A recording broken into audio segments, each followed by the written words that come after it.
I'm going to take you on a little tour of Google Scholar. It has some features that can really help you with your research, and it's a good thing to show your students as well, obviously, for when they do their research. You can see right here I tend to have quick little buttons quick to get everywhere really quickly, but what you want to do is type Google Scholar, because you want to make sure you're in Google Scholar, not Google. So click on Google Scholar. Articles, I mean, it looks pretty similar, except for this right here. One thing I want to show you right off, since it's right up here, is something called alerts. If you set these, and regular Google has this too. In fact, I know some parents who put their kids' names in for the alerts so they can see if something they don't particularly want out on the internet about their child exists. So I do know a few parents who use alerts for their kids. It shows that right now I don't have any set. That's because I'm in my CynthiaClark7@gmail.com.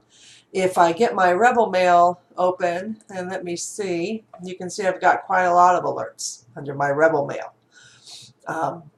Informal learning, these are things I'm all interested in research. TPAC, obviously MOOCs, grounded theory is just a way of conducting research. So I want to see how authors who write in, using grounded theory, how they develop their research, and makerspace education, all kinds of things. To get those, to create an alert, it's very easy. Put your query in. Now remember, it's going to look for anything with those words. It's going to send you an email about every 3 or 4 days. And you can set to show 10 to 20 results. One thing about the stuff you get an alert if you're doing Google Scholar, it will be very new. So you're going to have issues getting it from, from the library. And that's my little link to my library, to the UNLV library. What you'll need to do is pay attention to what journal it's been going to be published in. I mean, it's in there, but it doesn't have a set month and year. So what you'll need to do, pay attention to the journal or the journal it's in, and you can go to that journal specifically, and you'll see I've found that there's a section called to be published or something along that lines. And that's probably where you'll find it, because it's going to be the new stuff that'll be coming up in the alerts. Once you have an article in here, let's see. Let's just see what happens if I search this information. So here's some articles. The TPAC technology integration.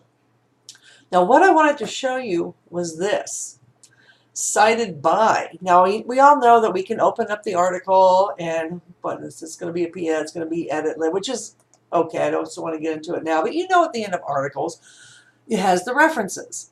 And I think we're all used to using those as a way to find more articles, because when you do a lit review, anytime you do a literature review, you're supposed to find quite a few articles. You got to find things for and against, coming in from different viewpoints, different kinds of articles. Are they about the measurement instruments for your research? Are they about whatever else?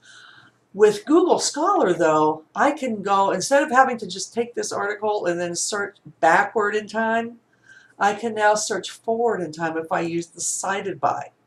Now these are all the articles that cited that first article. So these articles are newer than that first article. Not only that, now I can have another, so it's kind of like you think of a tree is forking off. Now I can go even further forward because I can see who cited this article. So I click on there, here's all the ones that cited this one. Again, I can go forward in time. I can see who cited that article. Eventually, obviously, you can see you're going to be running out of time, and these are pretty nice, 2012, 2012. So those are the main things I wanted to show you with Google Scholar, that you can set up alerts and that you can use it to find other literature, other articles in your area of interest. You can also do any time. I can say since 2009. And let me get back to that first one. So if I want to do, now notice you don't really have advanced features until you actually search. Now I can say since 2012, and that's going to bring me anything since 2012. You can do a custom range if you know that there was a critical period for research for your subject. For instance, physics, you want to be back from about 1910 to about 1930 to 40. Or if you just know there's a time when maybe you're looking for a particular author and you know when that person published most of their work, you can set up that custom range. Okay, so that is Google Scholar and just a few tricks I use to try to really get that lit review going.